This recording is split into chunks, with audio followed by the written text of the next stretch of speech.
about this webinar today. My name is Pauline Gerard, and I'm the Institutional Development Coordinator at the International Institute for Sustainable Development. This webinar is part of an ongoing International Association for Ecology and Health webinar series. Today's webinar will include presentations from two experts on the field of animal source food. Gilbert Foucault is a social anthropologist and a senior researcher at the Centre Suisse de Recherche Scientifique en Côte d'Ivoire, where he is the coordinator of the social science group.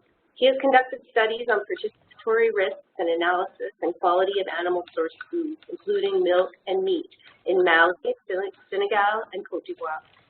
He's particularly interested in perception of risk and quality, as well as local risk management. Bassirou Bonnefoy is the managing director of the Centre Suisse de Recherche Scientifique en Côte d'Ivoire and director of the consortium Africa One. He specializes in epidemiology and veterinary public health after 4 years as a postdoctoral fellow at ETH Zurich and Swiss Tropical Institute in Basel. He was regional coordinator of the Swiss National Competence in Research North-South and coordinator of the Safe Food, Fair Food program in West Africa. He has also been leading a pastoral project in West Africa, Horn of Africa, and Central Asia. I'd like to ask everyone to please keep their microphones on mute during the presentation. It helps with feedback and the audio overall. Also, we will have a question and answer session after the presentation. When you have a question, please type it into the webinar chat box, and I will read it out loud to the presenters. We find that it's easier than having attendees unmute themselves, as sometimes there are problems with microphones. My colleague, Carla Zabricki, will demonstrate by typing into the chat box now. I can hear her typing. We'll see it probably pop up in just a second. We'd love if you could include the name of your organization in your post so that everyone can get a good sense of who's online. You'll see in the chat box that you can select who can see the question. We ask that you please select all panelists so that only the presenters can see and not all of the people attending. If you run into any technical issues, I will encourage you to contact my colleague at ISD, Carla Zabricki, who is online today and will be providing technical backup support and troubleshooting help. Please contact her privately via the chat box in the webinar software or email her using the address on the screen. One audio issue that participants sometimes encounter is that their audio disconnects during the webinar and they suddenly can't hear the presentation.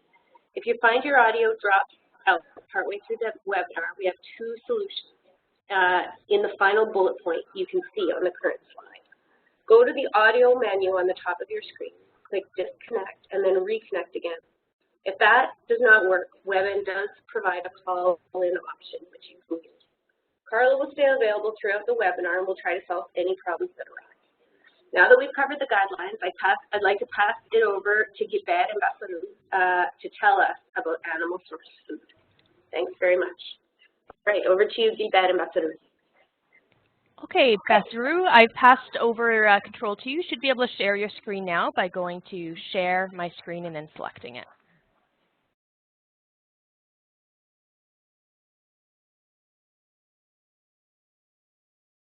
Okay, thank you very much. You have my screen? Hello, Carla? Yes, we can see your screen. Thank you. Okay. Okay, thank you very much and welcome to this webinar where we will try to take you into the animal source food domain. And what we want to show you is to talk about hazards which does not always translate into risk. And this webinar is presented both by Gilbert Foucault and myself, and we'll try to be interactive. So the outline of the presentation of the webinar comprises of 5 points. We'll give a short context and also give you what are the risk analysis and animal source food. Then we'll take you through the case studies, especially on dairy, and then show you how we have adopted new approaches and come to the conclusion and the take-home message.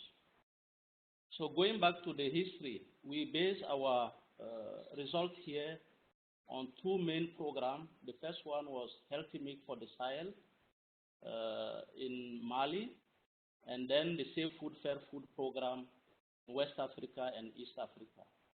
And in both programs, we tried to do interdisciplinary research between 2000 and 2004 in Mali, which was mainly on the risk, on hazard-based approach in public health. And then we made an intervention research again in Mali between 2005 and 2016, where we tried to involve the incentive-based approach to develop the dairy sector. Then, with Safe Food, Fair Food, we have introduced participatory method with transdisciplinary research, where we apply the method in many countries in East and West Africa, and this was based on research. So the importance of animal source food is not here to demonstrate again, and we talk about fish, meat, milk, eggs, game, insects, etc. And those are the vital components of the diet and livelihood of the population. And this is where we want to make a very strong statement that when we talk about animal source food, we talk about nutrition, then health, and the economic or income of the population. So if we look at the nutrition and health, we all know that protein and micronutrients for children are very important. For the economy, it's source of employment and income, and we have this controversial issue of food making endemic and emerging zoonosis to prevail in our region. So when we take animal source food into informal sector, what do we call informal sector? In our countries in Africa, it accounts for up to 39% of the national GDP, and 80% of the food are sold in this informal sector because food is accessible, affordable at a very low price for the population. And we have the interaction between actors, producers, and consumers as it's increasing the income and jobs. And the informal sector, as you know, is unregulated and non-transparent because we always see product as bad, and as it does not immediately give harm to the people, and we have asymmetric information on that. So while considering informal sector, it can be considered as the base of the African economy, but it may comprise food safety. And the characteristic of the informal sector is that it's complex, and we have an equity aspect, and we lack also data to report on risk, and we have also uncertainty when we do risk analysis. That's why it was very important to adopt new or introduce new approaches for risk analysis. So I give the floor to Gilbert Foucault to continue. Okay, and sorry to interrupt, guys. Gilbert, Bassirou, can you just make the slides full screen? Because we can see what the next slide is in your current format. Can you make it full screen? Do you think? Just hit maximize? Can you make the slides full screen, do you think? Yes, it is on full screen. It is. Oh, okay. It is full screen. Yeah. Okay, because we can see the next slide. Okay, well, I guess you can keep going. It's just we see the next slide quite small next to it, so. Yeah. Okay. Okay. Pauline, do you have any suggestions? Okay. Okay. Thank you very much. Okay. Before talking about the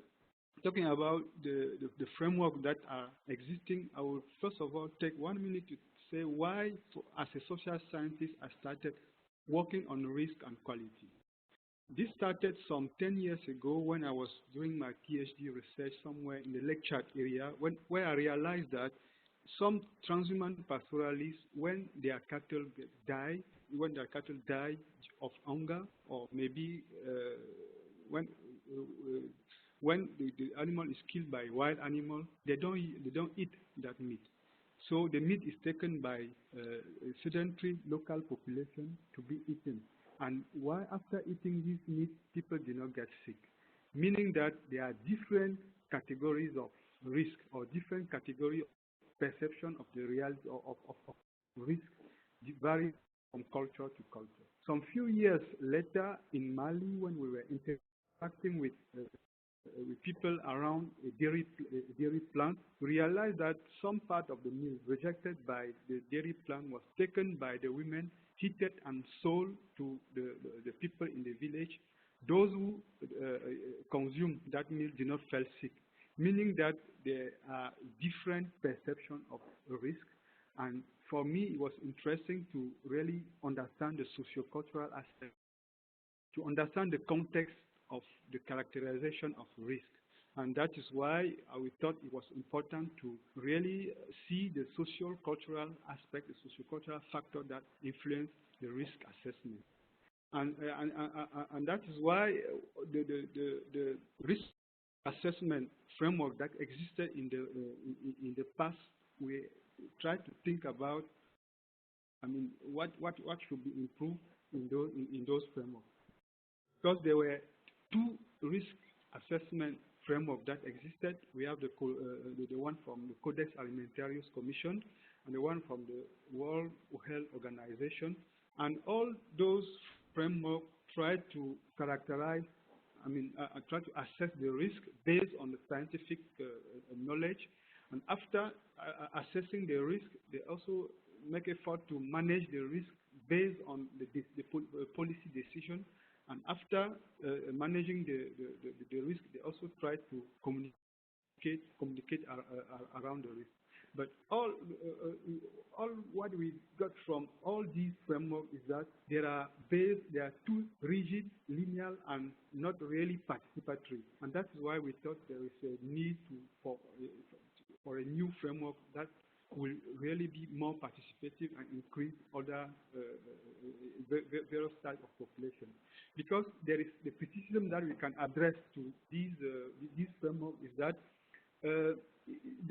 those frameworks are based on risk analysis, which are based on more quantitative and reductionist view, and people, the concerns of people are not taken into consideration, and sometimes the information emerging is are not really valid, and even some people suspect a sort of conspiracy from agribusiness that are trying to put in place those frameworks so that they can exclude other people from the business. And so there is a lack of trust between lack of trust in the authority and a sort of systematic exclusion of the other stakeholders from the decision making arena. So there is a need for various stakeholders to be involved in the risk analysis, and that is something that was absent in those frameworks that were not really participating. So since the 1970s, participatory methods based on transdisciplinary research have been put in place. And the characteristics of those participatory methods is that they are effective, they are less costly, and more ethical issues are taken into consideration, and they are also based on interest and incentive of people. And from that, we came out with this new framework. And what is new in the framework is that it involves the participation of people. It is based on a transdisciplinary research, not only based on microbiology studies, also based on social science studies, and it takes into consideration the whole social, political, ecological, and economical aspects. And this framework is proved to be cost-benefit and cost-effective. So I give the floor back to Basiru. Okay, thank you very much, Gilbert. As you see, Gilbert has put the frame with a criticism of the conventional risk analysis process. Now I want to give you case studies on milk that we have conducted in different regions. So if you look at the hazard is in milk. In Mali, we realized that 30% of milk was harboring antibodies of brucellosis. We had mastitis up to 75%. Milk was adulterated, and for the bacterial count is even more than the threshold that is given, and we also see antibiotic residues. But when we look at all those hazards that are placed, the question that Gilbert has asked, how many people felt sick after consuming this milk? And what do the results mean for the producers or the consumers, and how many cases were reported at the health centers? So, and who is responsible for this situation? And when we look at also the milk, this one is in Abidijan, by counting the hazards like microbe, coliform, E. coli, and staphylococcus aureus, we also found that in the chain, the evolution of hazard is due to lack of technology. So at the end, the milk was highly contaminated and could not be sold based on the normal standard. And when we look at this kind of milk, with this inventory, we found that only half of the population drinks raw milk. So the other half will heat the milk, so will prevent them having the risk of selling sick. Basiru, yes. You're quite muffled. Can you speak closer to the mic or move the mic somehow? We're having trouble hearing you. Okay. Okay, that's better. So thanks. as you see, with the hazard I just mentioned, people used to heat the milk. Half of the population heat the milk, so we can cut by half the risk of the population having the disease. But when we go far with the participatory method, we found that it's only 13% of the population which could feel sick after drinking raw milk. The others may be saved due to immunity and other factors. And diarrhea, fever, and all vomiting are the main symptoms. So when we look at that, we also analyze financial issues, saying, okay, if milk does not comply with the standard, the regulation said the milk should be discarded. And if you see the quantity of the milk to be discarded in the area we have worked, it will be a loss of up to 41.5 euro per household per day, which is huge for the household, although this milk does not make the population sick. When we look at the compliance factor, when we talk with the population, what to do, discarding the milk with the normal regulation is not part of the agenda because of the economic loss.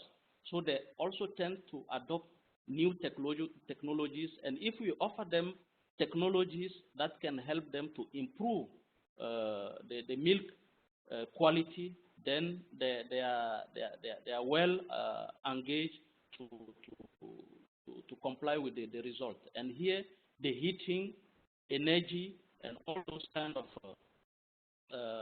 intervention can help them to change the behavior when they see that they have incentive at the end. And the added value we have, for example, in Mali, since we have started in 2005 for intervention, you will see that milk collected through the incentive base and training on heating the milk, they move from 1,500 liter up to 7,000 liter per day. And if you look at the gross benefit, it's now in millions of euro that they gain, that they should not gain if they should have just maintained their system without involving the milk heat treatment. So now they see that two main aspects. The health aspect are the concern of the state which regulates, but for them the most important aspect is the economic. So if we join the economic incentive to them, they will understand the rationale of improving the quality, and that will help them indirectly to improve the milk quality. So Gilbert? Okay, thank you, Basiru. As you said, the health quality is also, the health aspect is also very important, as well as the economic aspect, but also stress that the social aspect is also important as well. And that is where I'm coming in again to say that as far as we should take into consideration the health issues and the economic issues, but also the social issues. And this should be based on the motivation or the incentive of people to really contribute to the quality of the product they consume. Because when we are in front of an hazard, for example, or some of the behavior people have to take is either they go for action or they go for no action. And for them, this is influenced by many factors. That can be, for example, the consumption habit. This can be their spiritual conviction, or or ethical conviction, or this can be the tolerance issues. Or maybe this can also be the perception of the consciousness, the coping perception, the effectiveness of action, or the cost effort of the action. All these indicators influence the behavior of people and contribute, and this can contribute to action or no action. To clearly see that, we say that it is also important to stress on the sociocultural issues. And it is good to mention here that especially in the dairy production system, we are that in some area there is a principle of double standard, where people can produce sometimes for the market and they can produce just for the consumption. If the demand, there is a demand on the market, they can produce for the market, and there are some standards that can be applied when they produce for their own consumption.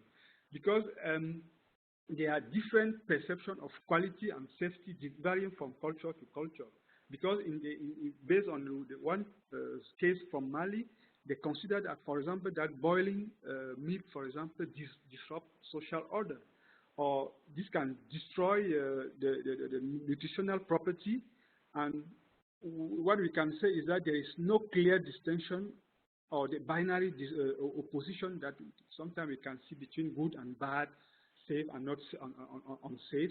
So for local culture, generally, this binary opposition is not very clear, and the value of that they give to the milk can change from culture to culture based to the motivation of stakeholders.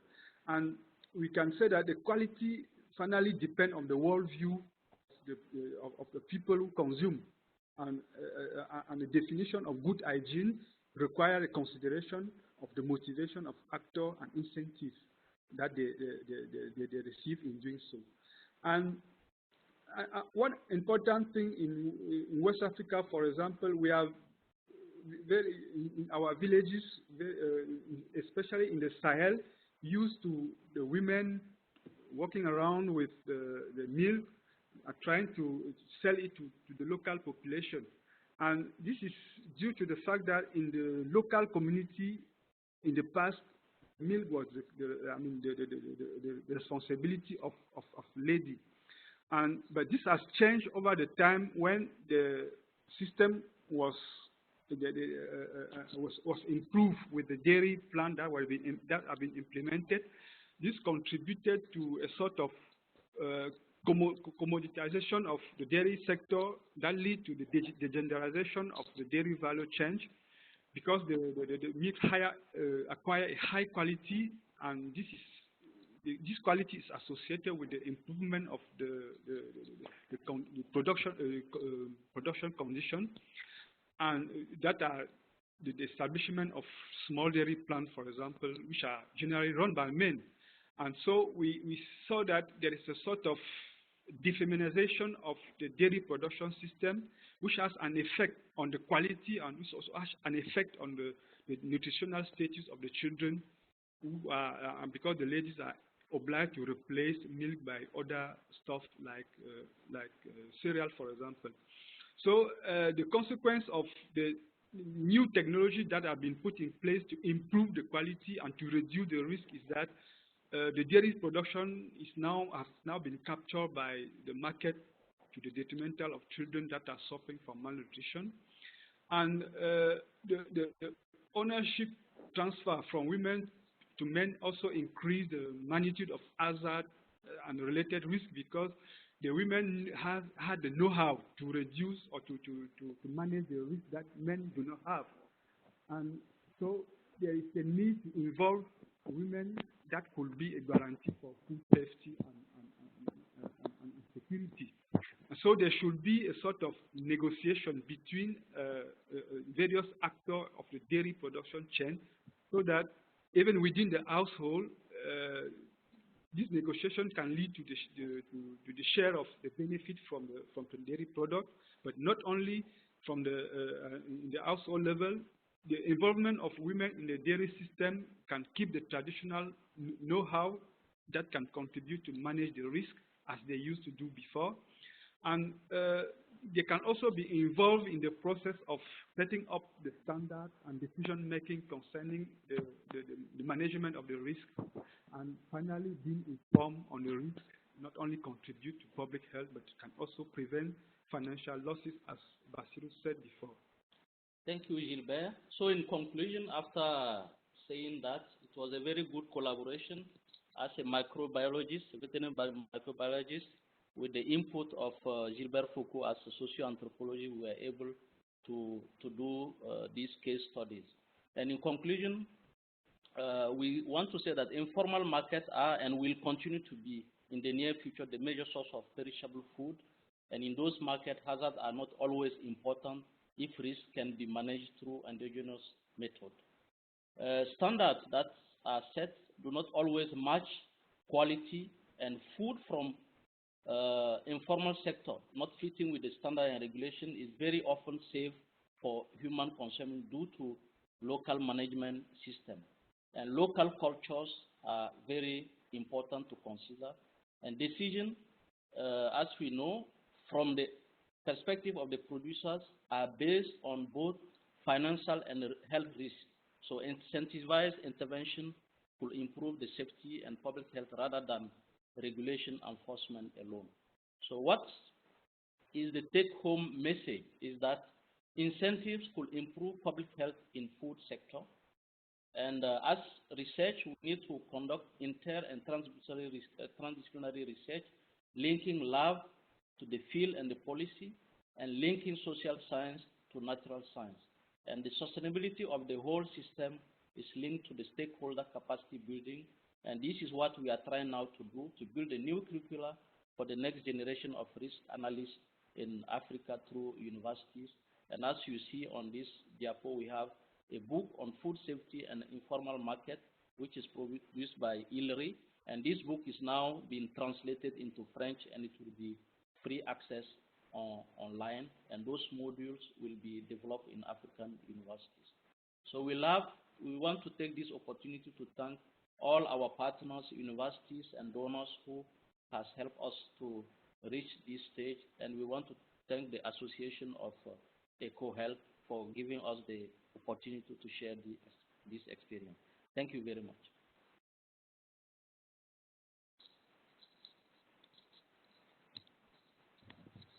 Hi, Pauline. Do you want to moderate questions now? There we go. Sorry, you're unmuted. Yeah. I was muted. Thank you very much. Thank you so much. That was so fascinating, Jafet and Basiru. I really enjoyed your presentation.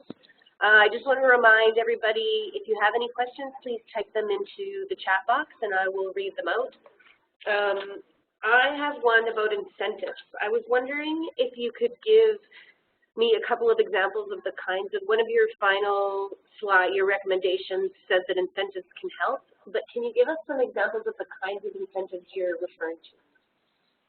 Okay, thank you very much. The incentive we are talking about, I just give you the example. When you go into market and you tell a producer that your milk quality is bad, and the law says you should not sell it. For the producer, the health concern, the consumer health concern is not for him. He just wants to sell. So if you provide advice or intervention, he needs to first know how much he will gain from this intervention if he has or she has to change Then if the incentive is well noted, the stakeholder will be in the position to change the behavior and improve the quality because of social and economic incentive. Then the public health will be improved indirectly. Yeah, that makes perfect sense. That makes really good sense. I wonder, have you done any similar case studies on other products or research on other products? Yes, we have done. A case study in the product. We have smoked fish in Cote d'Ivoire. We have goat and sheep meat in Senegal, and we have game meat in South Africa, and we have taken most of the animal source food in different regions of Africa. And if you want more information, the book that I have just shown help to see for each sector what kind of evidence we brought in. And so I really was interested in your gender analysis and recommendations in terms of including women, and the fact that when you increase technology inputs related to production, then you're often moving away from women managing, and then that can lead to risks. But I wonder if in a case where your product is traditionally less by men, then would be how do you think gender analysis would show in that case? Or if you had any examples like that. For example, fishing, I don't know exactly in Cote d'Ivoire, but if fishing was done primarily by men, then would that be, how would that work, do you think? Yeah, if the communication was not very good, if I understood, it's just the activity taken by men from women. In the dairy sector, or even in many other sectors, when we see that an activity is becoming more economically developed, then men tend to take over. And in the milk sector, it was what we have experienced. But in that, for the risk management, if you see, for example, the training of the people to improve the hygiene, we tend to train, for example, men, while the women are the one who are washing the material and keeping the hygiene. But when the commodity is gaining into money, the investment comes from men, and when the men invest a lot, then the request to have the ownership or manage the activity. In Mali, what we have decided to do is that the new dairy unit that we are installing, we had a discussion and see the contribution of each stakeholder in the development of the dairy, where women have their activities and men have their activities, and they can have share. This is what we have done in the central Mali, in Ségou, for example, Zana. Because sometimes there is a parallel sector that develop around the dairy plant, for example, because in some around some dairy plant that have been set up, we noticed that even if the business was taken from the women to the men, some of them can still develop some activities. And while developing this activity, sometimes there is a sort of competition between the dairy plant and the women. So for us, it is important that maybe the two groups can come together and try to negotiate, try to discuss, to find a sort of a trade-off between men and women, and that is why we successfully did in some one of the dairy plants we installed in central Mali, where there was a sort of negotiation between men and women, and the women were higher at the dairy plant, and there were those who used to boil the milk, those who used to sell the milk. So they are somehow involved, and this reduce conflict between various social categories within the village. I just have a question on the difference between hazard and risk to students. Can I come in with that? Yep. Go ahead. Yeah, there's one participant who asked to explain the difference between hazard and risk.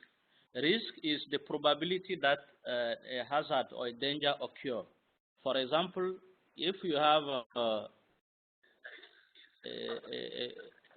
lion in front of two people, the lion is the hazard. But the risk is the probability that the lion access both of us.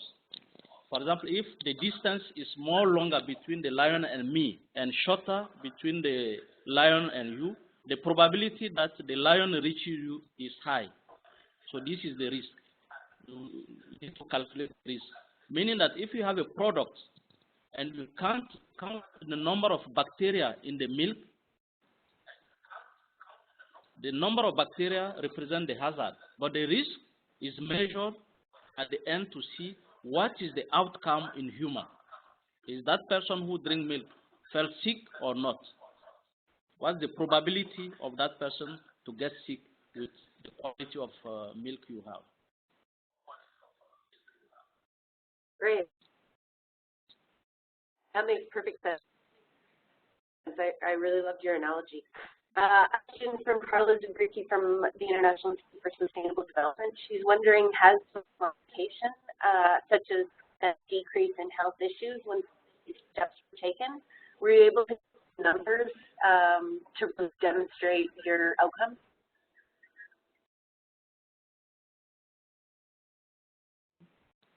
Can you come again? Can you understand? The communication is just cutting. Okay. Has there been can you write the question? Such as percent? Yes, I will.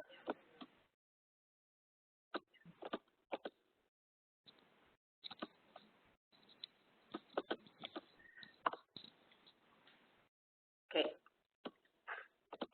Can you see it?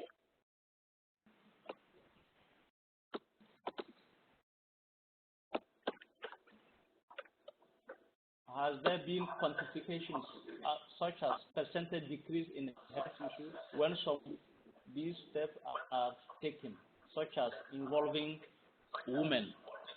In fact, we don't have evidence on that. We are still analyzing the data of Mali to see with the involvement of women compared to where women are not active, what are the difference. So it's something we need again to prove. But definitely we have evidence that they are the risk managers. For example, as I told you before, we took time to train men in how to wash utensils. But at the end, we realized that even if the business is in the hand of men, it's still the women who wash the material at home. So if we don't train them, then the situation will remain as it is.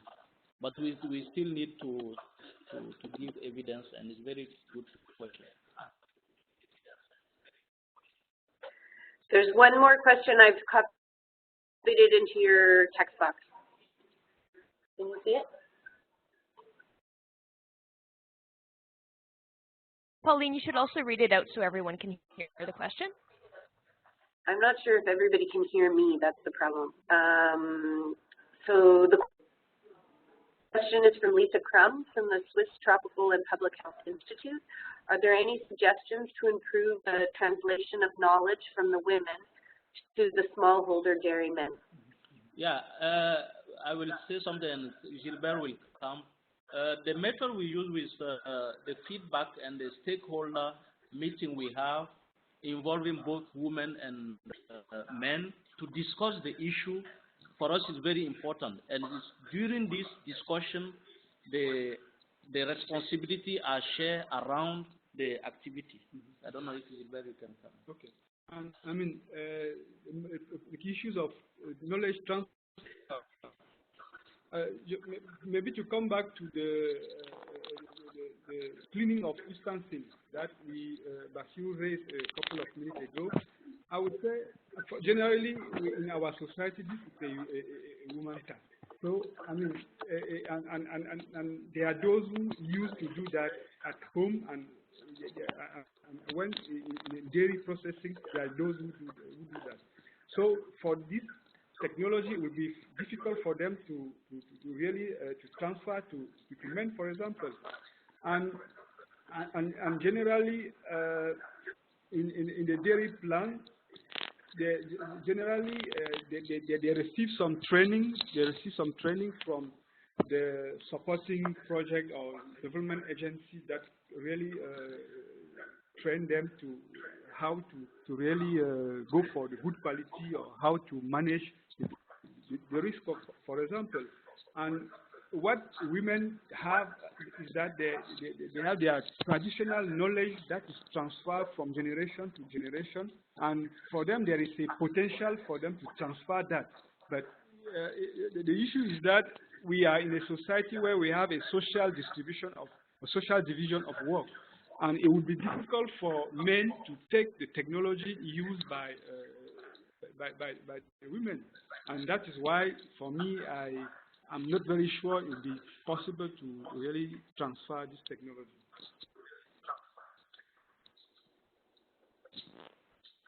Okay, thank you so much. I don't see any more questions coming in. I want to remind everyone that there will be a recording link made available of this webinar on the IAEH website, and they can also email Carla if you'd like that link. I really would like to thank Gilbert and Bassarou. It was really interesting. I really appreciate your presentation, and I hope we all learned quite a lot today. So with that, I'd like to close this webinar, and thanks everybody for your time and your participation. Okay, thank you very much. Goodbye. It was a very exciting. Bye-bye.